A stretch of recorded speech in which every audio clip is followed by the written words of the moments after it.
I'm Tim Ventura, and we're joined today by Vitaliy Goncharuk, an entrepreneur, technologist, and one of the more thoughtful voices working at the intersection of artificial intelligence, autonomous systems, national security, and the future of warfare. Vitaliy founded Augmented Pixels, a computer vision and autonomous navigation company that was later acquired by Qualcomm, and he's also served as the chairman of the AI Committee of Ukraine. His writing and public commentary have appeared throughout outlets, including War on the Rocks, the Atlantic Council, Forbes, and Le Monde, where he's not only explored what autonomous technology can do, but how it may transform institutions, industries, and the balance of power.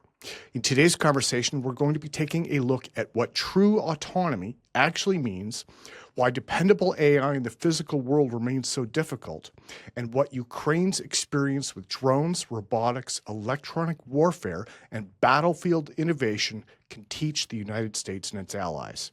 We are also going to move beyond defense to consider larger questions, whether AI will distribute power or concentrate it, how autonomous agents may change business and diplomacy, and what happens to human judgment, responsibility, and personal sovereignty as machines become increasingly capable of perceiving, deciding, negotiating, and acting on their own.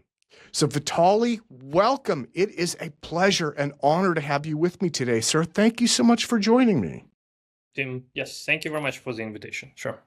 So to preface this for the audience, I read just a random post of yours on LinkedIn. It was a lengthy post and it was so insightful, and I see a ton of social media out there. Every now and then when I come across a post like this, I was like, this is someone that I need to speak and have educate my audience. So again, thank you so much. Thank you. So you have spent much of your career working at the intersection of artificial intelligence, autonomous systems, robotics, and national security. I mean, right now, those are like the top issues in the world. So for listeners who are just discovering your work for the first time, how would you describe your current focus and your experience? Currently, I'm focusing on creation of my second company in autonomous navigation for drones and robotics. And this company kind of focusing on, for sure, on national security, but it's on logistics and other different areas. So it's not just only on defense. Yeah, this is my focus. I'm based in the United States for the last 20 years. And time to time, I'm just sharing my experience. And because I'm still connected with Ukraine very well, I'm kind of sharing my thoughts on what's happening and specifically on technology, etc. Yeah, well, and that's incredibly valid. I know tons of people who have immigrated here from Ukraine. I know many people who have immigrated from Russia as well. And I know they are all struggling with the war in Ukraine, and they have very different opinions, and they are sharing those on social media. And yours are definitely some of the more informed opinions out there because you understand the technology, right? Yeah. I have an engineering background, so kind of I do understand what's happening, and probably I do understand what will be happening very soon in technology. So I can foresee something a little bit. Well, so let me dive into AI a little bit before I come back to drones. I do have a lot on that because, again, you have a unique knowledge that goes much deeper than most folks do. But in terms of AI, this is a broad term. Everything right now is being relabeled AI, right? Stuff that was like software as a service, now it's AI, So even if it has absolutely no artificial intelligence, it's not connected to an LLM at all of a sudden everything is AI. People use this term to describe a variety of different technologies. When you look at the field today, which developments do you believe are genuinely important and which are overhyped, getting more attention than they deserve? In general, I believe almost all directions of development have some bright future. Maybe probably some of them a little bit over speculated, but I believe most of all will have or will find application, especially when we're talking about drones and robotics and so on. I'm like, at least what I know what's happening now, it's like we can expect like a lot of disruption in this area very soon. Now, do you see robotics tailing the LLM boom? Because right now, right, like Anthropic, OpenAI, and then Google Gemini, those are really dominating headlines. We're seeing stuff with like the Tesla bot. I guess that Elon Musk is taking those into production. Boston Dynamics, I believe, just signed a contract to do work at a Hyundai plant. So robotics is moving forward as well, but it's not getting as much attention. Do you think that is kind of trailing AI in general? Yeah, this is exactly what happening. You know, in my field, we still think what computer vision, machine learning is part of AI. So AI is not only LLMs. And when we talk about robotics, what actually happening now is what kind of LLMs are coming to traditional computer vision, machine learning areas, and actually coming from two directions. First, it's they bring kind of new approach to solve problems, and second, it's actually using LLMs, people starting to develop software much faster for robotics, for drones, etc. So it's like, you know, disruption happening, not only how to solve problems, but disruption happening on a human labor like area. Okay. Well, the point that you made about computer vision is excellent. The image generation tools, right? Like I use Midjourney. More recently, I've been using ChatGPT, but that relies on plugins for the image processing. That's a completely different type of AI system than the LLMs, right? So there are several that are out there, although, again, the LLMs seem to be dominating headlines right now. You know, when we talk about robotics, a lot of things possible now to use to solve using LLMs in robotics as well. Like for example, it's semantic scene understanding, and so on. So I don't want to overload our discussion with just some technical terms, but let's say LLMs and VSLMs are starting to disrupt robotics as well, and so soon we will see like a lot of interesting things in production in robotics. A central theme in your work is autonomy, and that is not simply machines assisting people, but systems that can perceive their surroundings, make decisions, and act with increasing independence. I wanted to ask what genuine AI autonomy means to you. You know, the area of defense, national security, and general robotics, they use autonomy, in my opinion, in a different way, like in a wrong way, because if you try to like dive deeper and see what these products means, usually just remote control solutions. It's like remote control toys with some kind of elements of AI, but it's more like, I don't know, some object detection and something like that. It's not autonomy, according, like, from at least from my perspective. And what actually happening now? It's there are a lot of solutions. If you're talking about defense related to targeting, and there are the lack, fortunately or fortunately, like for my business, but there are lack of navigation solutions, like good navigation solutions. But combining, let's say, these solutions together with some kind of general general solutions which understand actually situation could bring us to much more intelligent systems. And from my opinion, it's we don't need a lot of R&D in this area. It's actually possible to implement or with existing solutions and existing technologies. Okay. So you had mentioned military applications. The term loitering munitions has been used to describe drones. And as you alluded to earlier, in most ways, today's drones are basically yesterday's RC aircraft with light armaments on them, right? But in terms of autonomy, this idea of loitering munitions is something that you could put up in the sky, hypothetically speaking, and it would be able to identify enemy combatants and attack them, right? And it would be able to do that without human intervention so that you couldn't jam a control signal. Something what you described now, partially actually happening now in Ukraine. If to be more precise, like terminal guidance or like target recognition. And last whatever, like last mile targeting. It's called last mile. We can use different terms, but I will try to use something very basic. It's like you can recognize the target, and then you can fly towards this target and hit it. And this happening with no human, there are no pilot which kind of fly towards the target, because usually Russians use very advanced solutions for jamming and spoofing. So you cannot fly manually close to the target. So that is why solutions for targeting are very popular now. Yeah.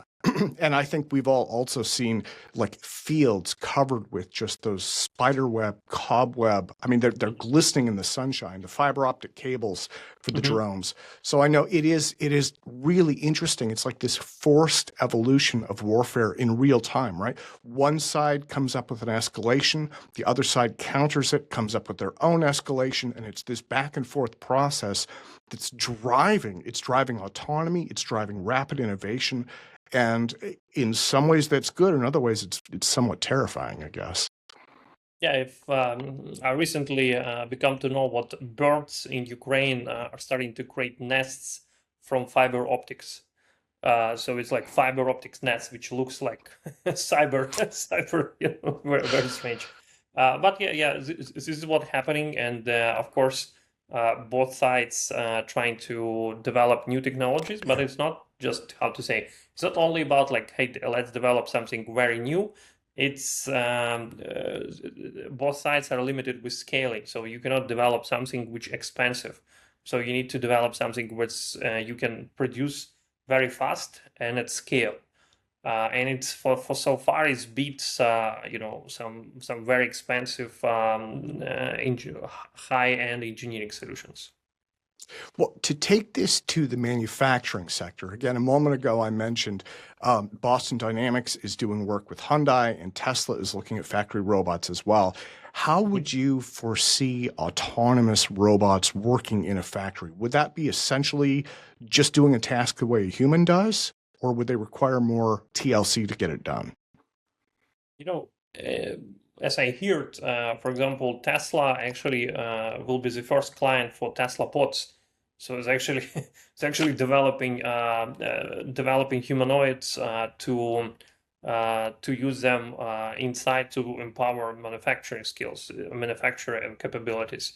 So I believe it's not like I believe I know what from the practice that it's possible to use these robots instead of human labor. And of course, manufacturing itself, like to my prediction, will be adapting for robotics. So let's say it's if something hard to produce, but is there another way to produce it with a robot? It will be changed to this way, and so you can save a lot of money on this. Well, a moment ago, you had talked about the technology not being there yet. And I want to circle back around briefly to LLMs because, again, we have seen this extraordinary progress in language models as well as generative AI, right, for graphics. But the horsepower required for that, I mean, pretty much every company out there, I just read a story today about Apple is deciding to sell chips differently. They're selling different machines, and this has to do with this RAM shortage that's going on. That's all going into the LLM sector. So I'm wondering how much that holds us back. Do you think that we may be able to use like remote coupling between autonomous vehicles, right? Like your Tesla bot in the factory, could it remotely couple to an LLM to do, the language model or remotely do computer vision, or does that need to be on board? First of all, we still can use classical computer vision and machine learning to solve some problems and where we don't need to use LLMs. Okay. Second, when we're talking about robotics, we do need to acknowledge what it's kind of real-time systems, and you need to be very fast in decision making. So the problem with LLMs was the latency. So it's like the latency for LLMs is still significant. So in most of our cases, fortunately or unfortunately, you cannot use LLMs. And LLMs have another problem. They are undeterministic systems. It's what sometimes you can.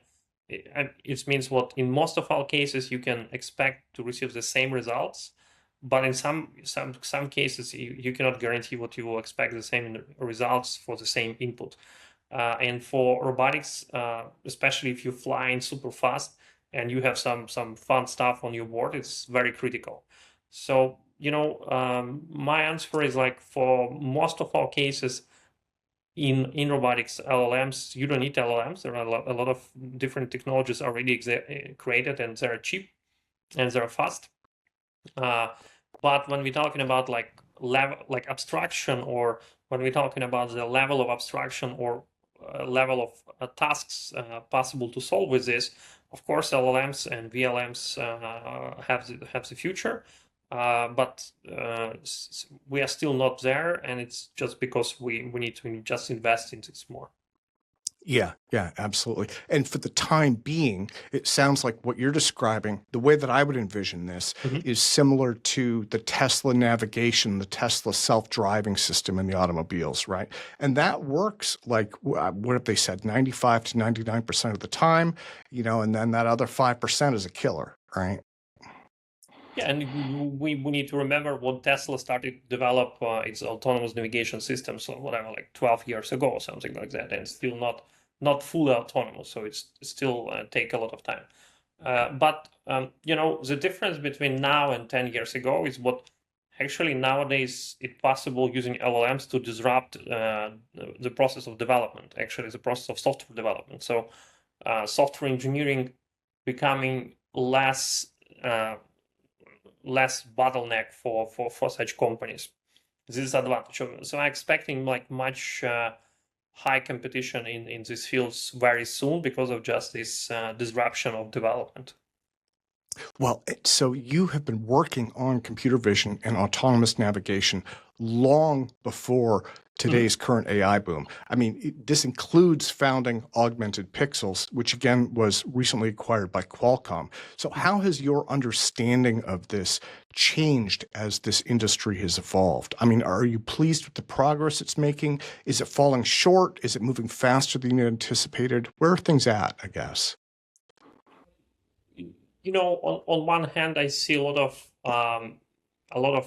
disruption and a lot of new development. I'm talking about scientific papers, which trying to solve problems you cannot imagine to solve like 5 years ago, 6 years ago, and I see a lot of disruption on the level of algorithms. So let's say the same software stack which we used 5-6 years ago, there are no reason to use now, because you can just, technology just changed significantly. On the other hand, we're still facing the same problems as 5 years ago or 6 years ago. There are like lack of data sets, problems with regulations, lack of very talented people, etc., etc. So yeah, progress. So the speed of development, the speed of progress is much faster than 4-5 years ago, but we are still not there. So like it's not a commodity, the industry is not commoditized. There are still a lot of opportunities to develop. Yeah. Another thing that I found when I was doing research on your work is you have pushed forward in being able to do mapping and autonomous navigation without the benefit of GPS, right? And that goes to contested environments and things like that. But in a sense, it almost strikes me as having to kind of go back to square one and do things the hard way, right? Because GPS was the easy button for so many of those navigation solutions. But in instances where it doesn't work, we have to go back and kind of do it the hard way. Yeah, the main kind of reason, or like the answer, or like why, is just when you're trying to look on a human or like animals, we don't use GPS, so we use just vision. So probably like vision will be enough for navigation. It's just question of technology and enough 3D mapping, etc. So I believe it was right vision. And nowadays, when we see much more accessible tools for spoofing and jamming, I see a lot of interest for such solution, not only from defense, but from national security, like homeland security, logistics, different areas, because they do understand what GPS is not enough. and GPS is not reliable. So, Vitaliy, I want to put up a screen share now, and we can Sure. discuss over this. This is, as everyone is probably familiar with now, this is footage of drones doing attacks in Ukraine on enemy vehicles. Ukraine has become one of the world's most important real-world laboratories for drones, robotics, electronic warfare, and military AI. So I'm wondering, what has the war taught us about autonomy that we just couldn't have learned in a conventional lab or testing program?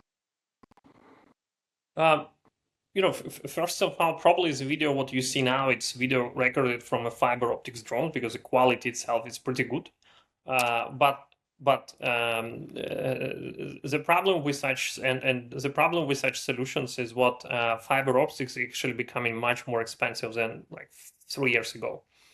So, for example, cost of a drone with fiber optics 2 years ago, and now it's like plus like $2,000, like something like that. So it's becoming too expensive, so that is why like more companies and governments are starting to think about like visual based navigation, which not rely on fiber optics and pilots, because what we see from in Ukraine is what sometimes it's not a problem of lack of drones, it's a problem even of lack of pilots. So you need more pilots to defend some position, etc. And once Russia will or China will develop full autonomous solutions, they can scale they can just scale manufacturing. So they don't need to. They will be not limited by amount of pilots, and it will be a huge problem for Ukraine and for their enemies, because they will have like huge advantage in this very field. Now, I just put up the War on the Rocks article you've written. This, for me, this dovetails right into that footage. You said in this one that cheap missiles, not drones, will win the next air war. So autonomy is important, but this is not just put everything into drones that are going to do everything for us. Yeah. What's happening on the battlefield actually is what Russians starting to put jet engines on the drones. So the speed of the horizontal speed of drones improved like from whatever, like 200 kilometers to like 600-700 kilometers. And Ukraine now facing problems to put these drones down, because before that they used the same drones, and the speed of propeller drones is very limited. So that is why, like, just normally to use rockets, but because it's like Russians sending like thousands of such jet powered drones, the only answer is just to develop like affordable missiles, like small missiles, like I don't know, 2-3 meters, and with price like $10,000, even less. And you need to kind of split the missile and a system which actually point to the target. And it could be laser, it could be vision, and etc. So it could be different solutions. But I believe we now experience at this moment when propeller drones starting to lose efficiency against other drones. Okay, so let me go now to, I want to share, Ukraine isn't the model for winning the innovation war. This takes us a little bit farther away from the actual tactical battlefield stuff. You were talking a little bit more, I would say, theoretically, philosophically speaking, right? Can you kind of walk me through what led you to write this? That article became very, very popular 1 year ago, and very viral. Long story short, in Ukraine, like Ukraine responding with the drones, just because Ukraine has no high-tech technologies like rockets, missiles like United States. And from my vision, of course, Ukraine in a situation when they have this, they don't have other instruments except drones, so they use drones. But if you actually tracking what's happening now in Ukraine on the battlefield, Russians starting to use like much more ballistic rockets, and Ukraine cannot respond. So actually, how to say, in some sense, drones become dead end as a technology, as a platform. So the future will be when we're talking about the future platforms. I believe it will be like rockets slash missiles, lasers, of course, and maybe some more advanced technologies, but not drones. And for me, drones is like over speculated so far. Okay, okay. And again, I'm just scrolling through these. I do not expect people to read off the screen, but I'm going to put links to the YouTube. I'm going to put links in the YouTube show notes to these. And I would love for people to go in there and read more about your work. Again, you are at the intersection of some really remarkable technologies, as well as what is happening with defense in Ukraine right now. So now I want to share Survival of the Smartest Defense AI in Ukraine. This was actually part of a book that you contributed to, right? Yeah. Yeah, that book was published, I think, in 2024, so it's like 2 years ago. So can you kind of walk us through some of the key points that you were making in this article? This is lengthy. I'll scroll through it in a moment, but I mean, again, there's too much here for me to really summarize this. What really jumps out? What should people need to know, I guess, about this?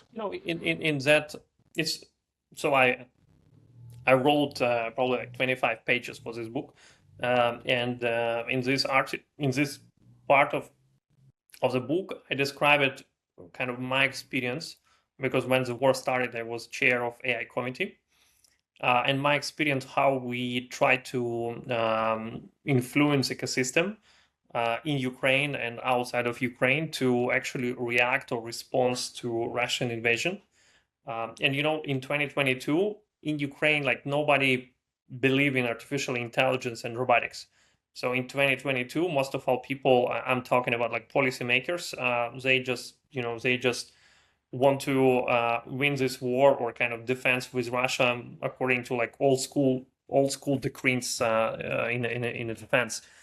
I just describe it what we did and how decentralization of decision making in Ukrainian ecosystem actually helped the country to respond in much more innovative ways than everybody expected, especially when we're talking about drones, robotics, intelligence empowered by AI, and etc. etc. Okay, so there is so much in here.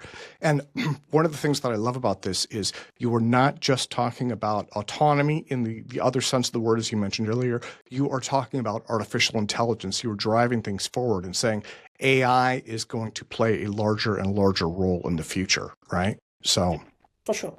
It's not only, I mean, especially in defense, and during the war, like it's like become vital for both countries to respond in this area and to invest heavily in this area. But of course, most of like the main value of artificial intelligence, I believe, like is outside of defense.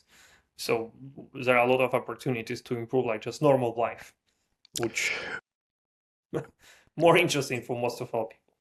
yeah, absolutely. Well, and as I continue to scroll, one of the things I wanted to ask you was which military missions should become autonomous first because it could save the greatest number of human lives.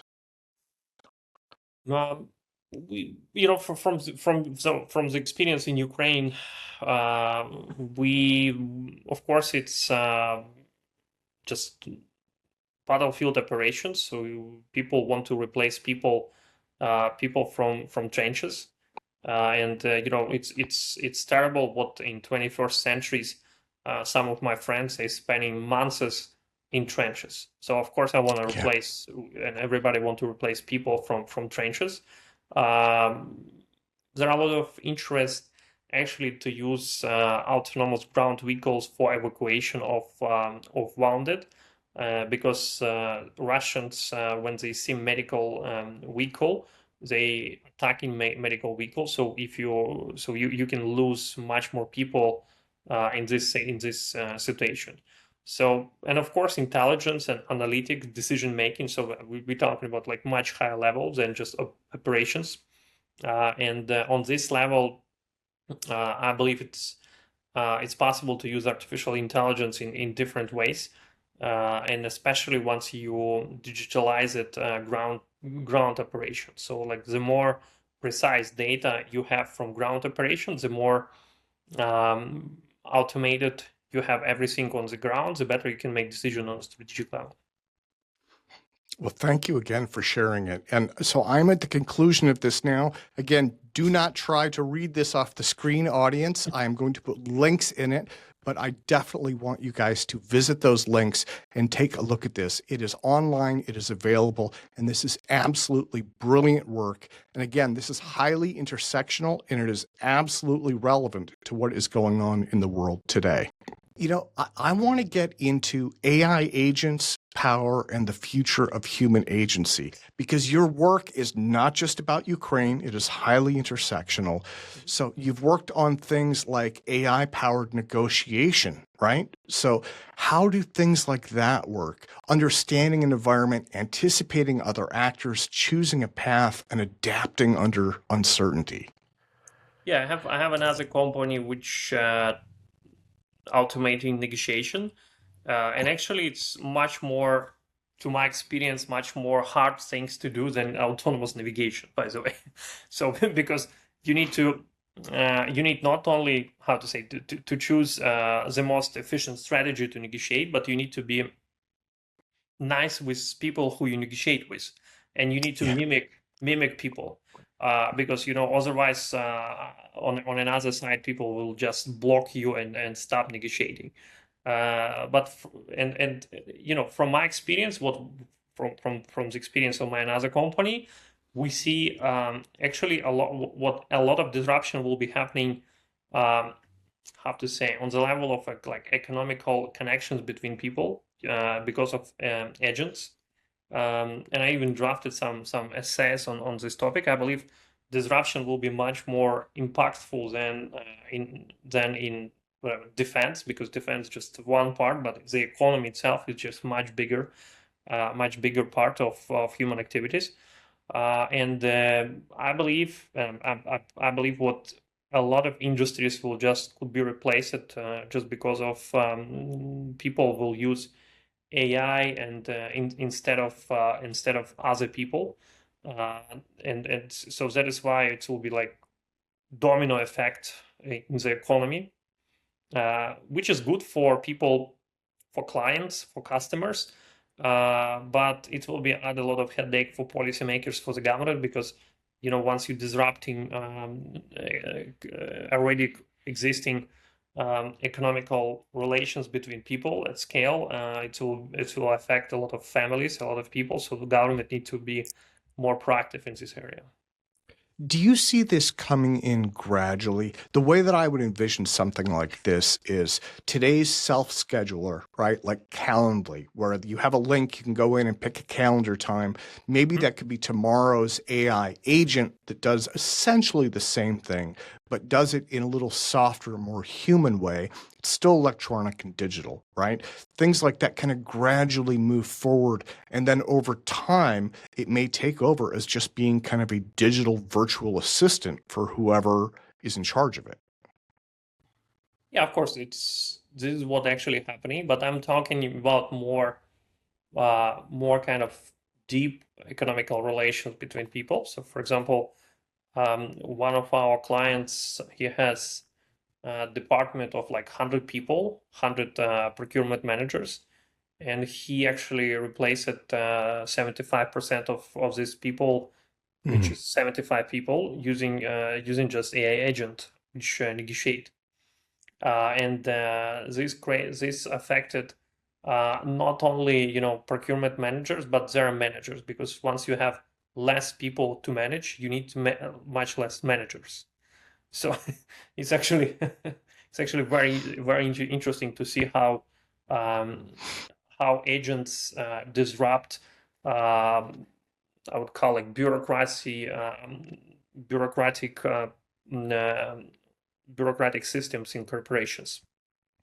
Yeah, and it is an intriguing role. It's this growth beyond, like, again, in terms of computer-based, buying, right? I mean, you might almost envision something like that, like the eBay bidding system. But what you're describing about it may include commercial agreements, corporate acquisitions. It gets into legal aspects of things, and there's a lot of back and forth, presumably back and forth between many, many different interested parties, right? So Yeah. there's a lot that goes on there.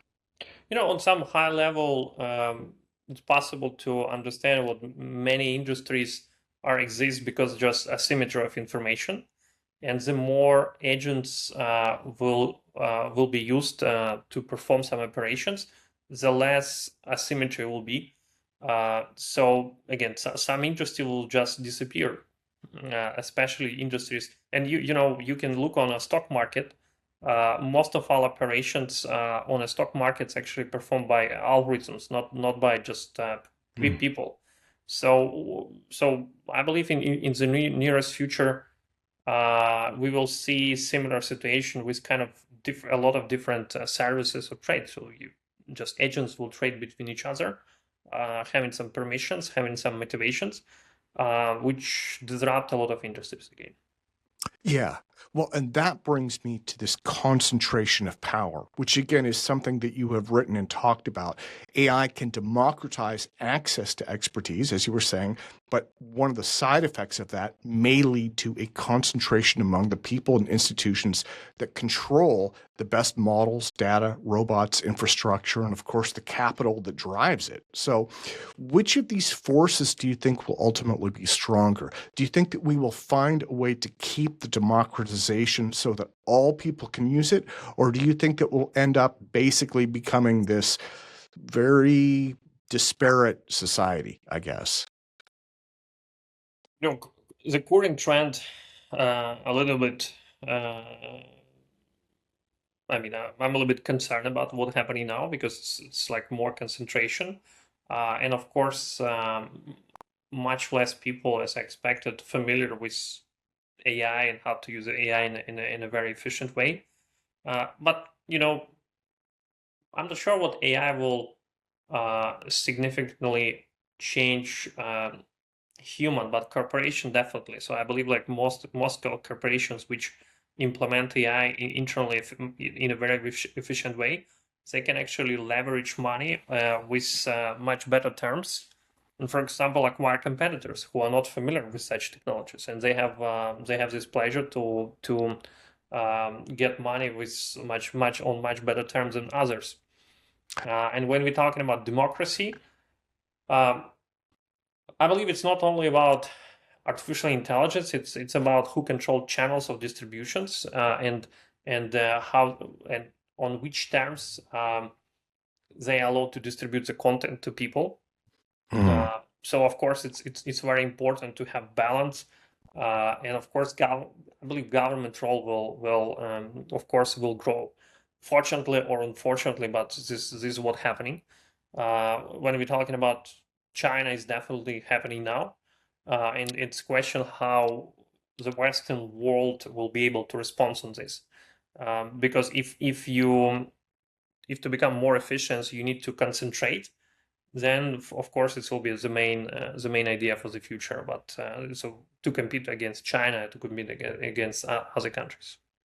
Well, actually, that's a really interesting point, and that's not on my questions list, but I would love to drill down more on that because one of the things that is a major factor is, not only do we have internal competition between different companies, organizations, and groups of people in the United States, we can regulate that, right? Like Europe can regulate what's going on within the EU, at least to some degree, but we also have international competition.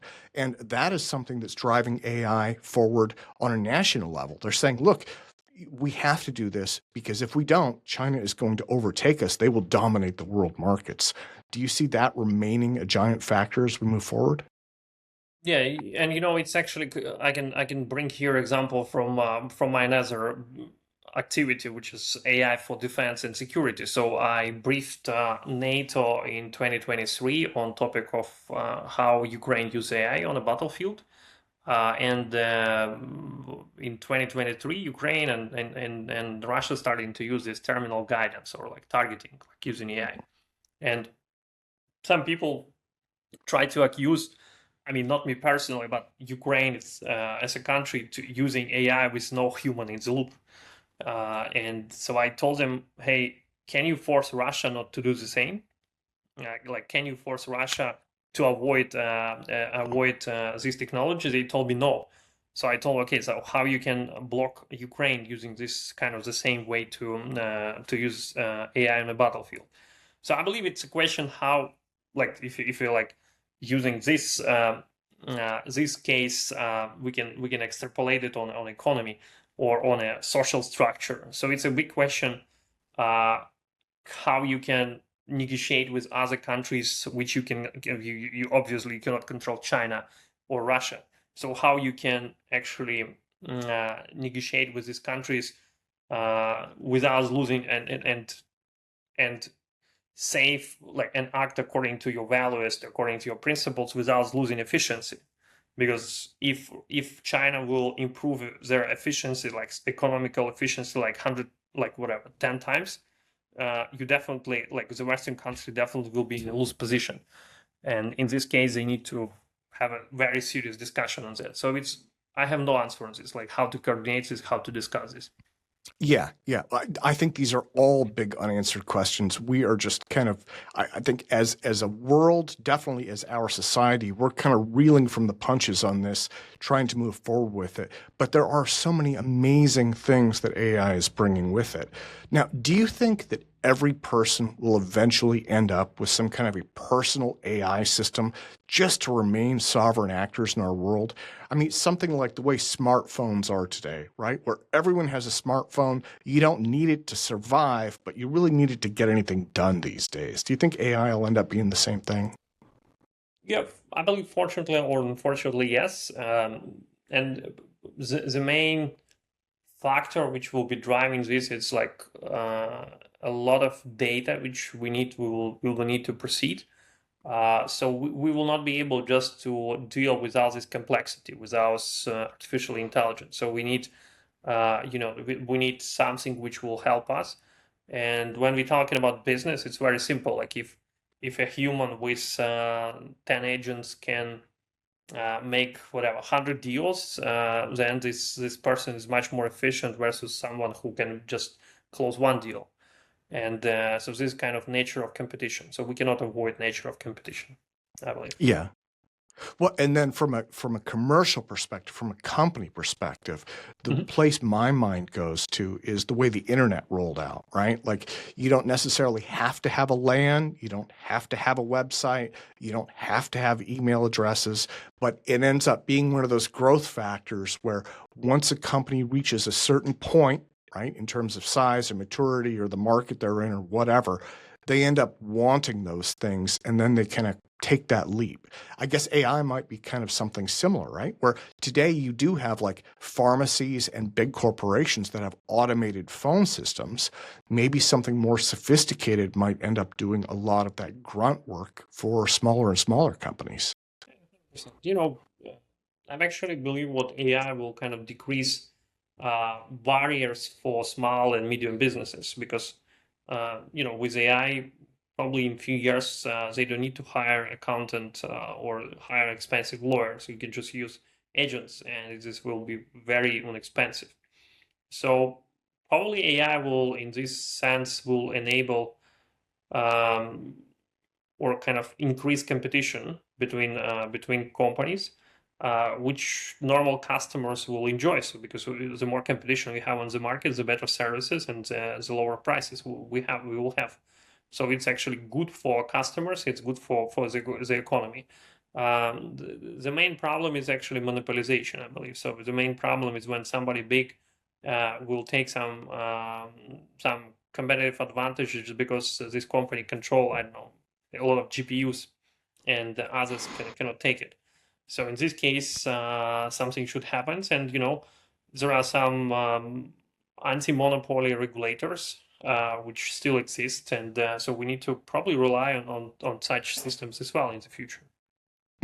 Okay. Now, do you see the price dropping fairly rapidly on AI systems? I think that would bring it closer to democratization, right? When the cost for better and better AI gets lower and lower, then smaller businesses and individuals can be more competitive. They can afford better systems and do more.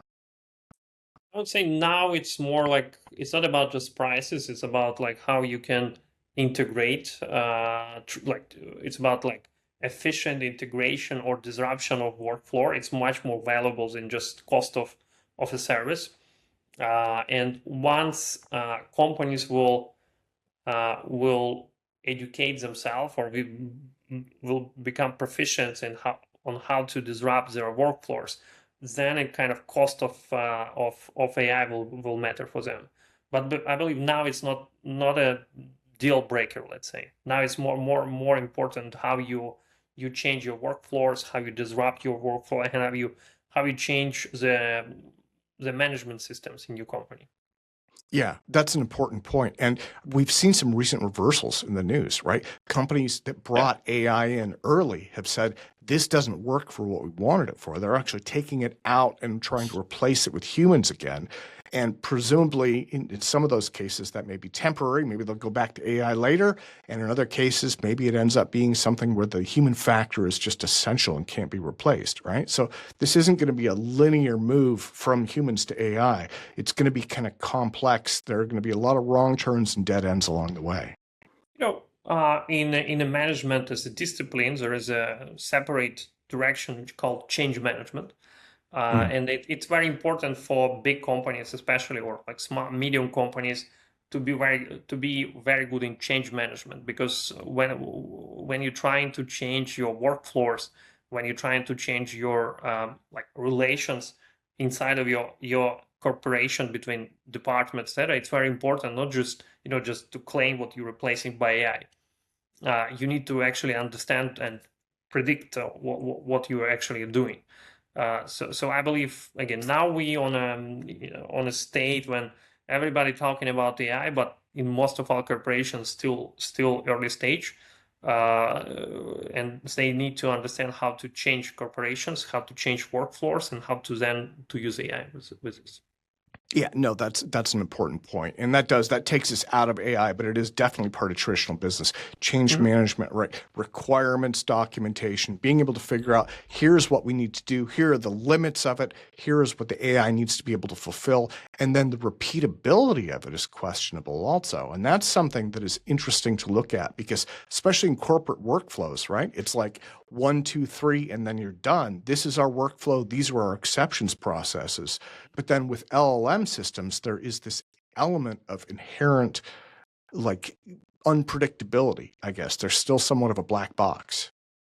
Yeah, there's some let's say undeterministics, but if you compare a human versus LLMs, like humans are not a deterministic system. So sometimes you, like in most of our cases, you receive expected results, but sometimes you receive unexpected results. It's from LLM. So it's kind of you're dealing with kind of same level, same.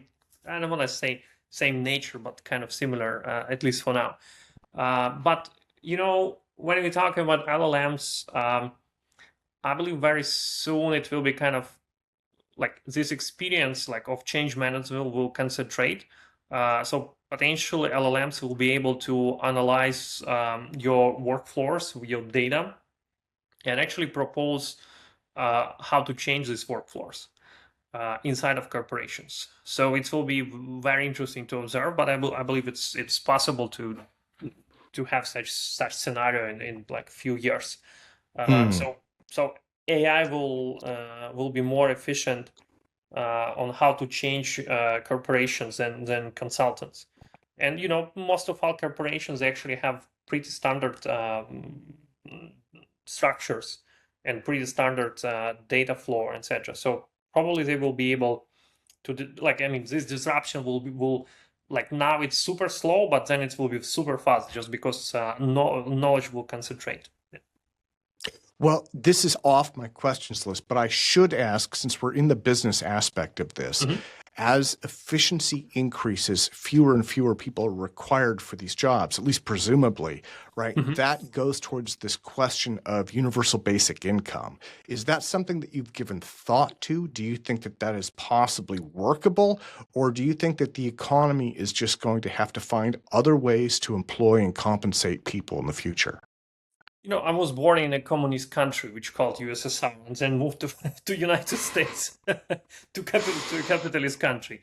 So it will be very strange for me to end up living in a communist country, and I hope United States will never turn to a communist country with a universal basic income for everybody. But definitely. This scenario, I mean, possible because the government, the bottleneck in this case is a government or policymakers, because technologies actually disrupt the current society much faster than government can adopt for this. So potentially, if we can slow down disruption, we can understand how to change, how to educate people, how to reskill them, etc. But this is much slower process than AI can disrupt these processes, which I'm a believer. So maybe UBI will be a solution. Maybe it will be temporary solution, just to cover these gaps, cover turbulence. But I believe for the governments, it will be very important to not lose control on the situation, because if your country will have, I mean, any country will have 20% of unemployment, it could cause like a lot of problems. So there are no so UBI could be a solution, maybe temporary. I hope it will be a temporary solution to reskill, to change economy. But yeah, definitely UBI will be, I believe, will be introduced very soon. And you can see from existing cases what in some situations, like for example, I cannot remember, but let's say a seaport was automated. So the union get, I believe, some money for 10 years. So people get money to compensate this for 10 years. So it's already some cases of how you can softly change the situation. Okay, so it's not all or nothing. This is just going to be one of those solve it as we go. There may be a million different variations on the solutions, but overall things will move forward. If you have if any country will have 20% of unemployment, then the wealth of rich people will be destroyed. So there are no reason for anybody to have this situation. Well, Vitaliy, I want to thank you so much for your time today. Again, truly a pleasure and absolutely an honor being able to speak with you and share your insights. I'm going to put links up in the YouTube show notes to your articles, to your websites, all of the materials that we talked about today. I want to thank you so much for your time. And let me close by asking, what is coming up for you in the next few months? As we're in the middle of 2026, we're moving from summer closer to fall. What are things going for you? We're expecting to release a very interesting autonomy solutions. And I'm personally expecting to travel to see some interesting stuff in this world, because the Earth is still impressive, very impressive. Yeah, absolutely. Well, Vitaliy, let me thank you again so much for your time today, sir. Thank you, Tim. Thank you for the invitation. Thank you.